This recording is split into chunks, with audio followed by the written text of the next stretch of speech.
Nós vamos falar agora sobre como criar oportunidades com essas dificuldades que nós admitimos que os pais tenham. Quais são essas dificuldades, afinal?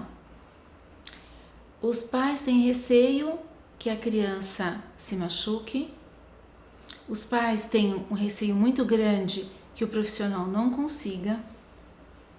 Cada pai vem de uma vivência específica e única.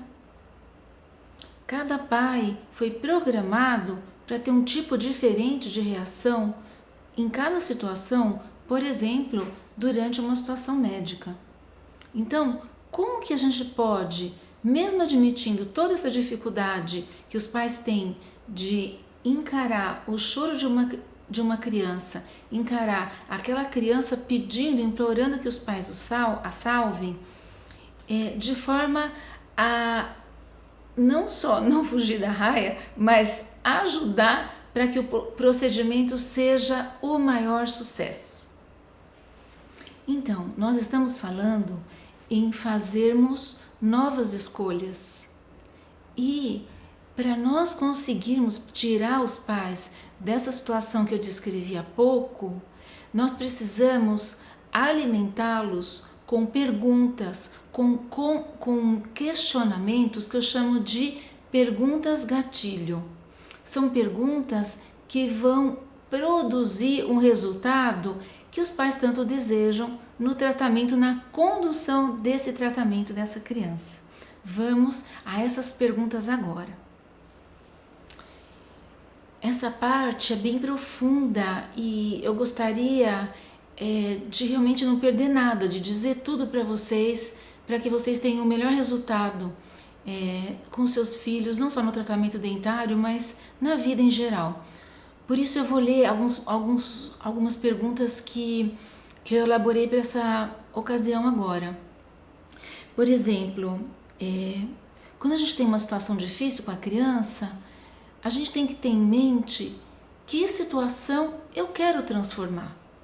Qual é essa situação que eu estou envolvido com essa criança que eu não quero mais para mim?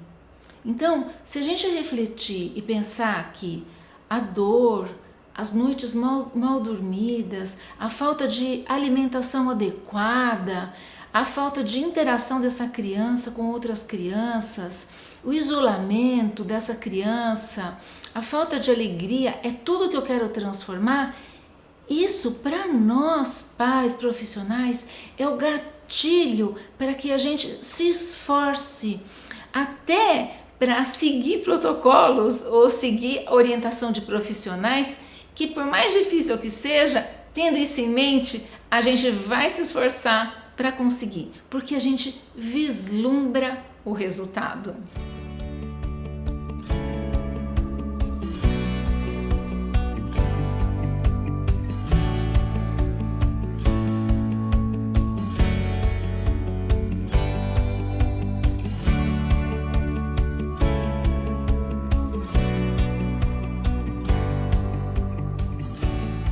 A segunda pergunta gatilho seria: qual seria o desenrolar mais interessante para o meu filho nessa situação? Então, os pais têm que ter aquela cenourinha para estimulá-los a se empenhar cada vez mais profundamente nessa situação.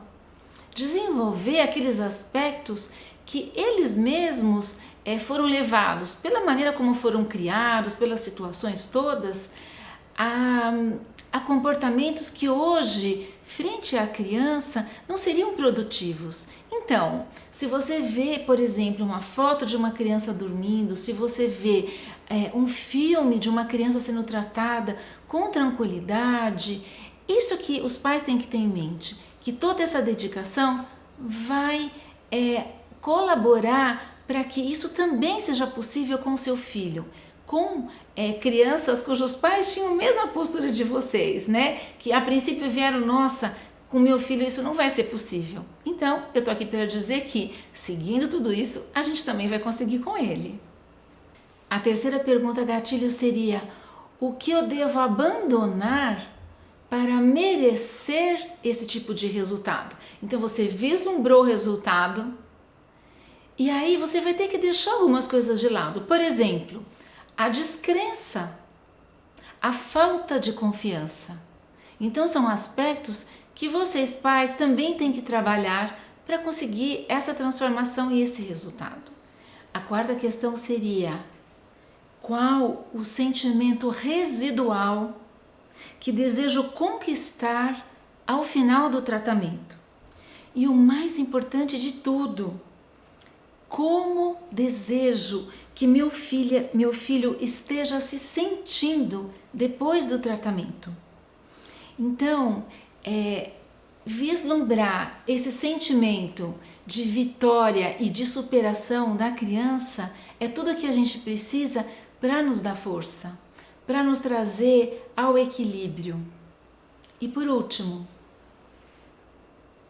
estou seguro de que realmente desejo que meu filho saia com a autoestima fortalecida? Eu fecho com essa pergunta porque é a pergunta mais difícil de ser respondida.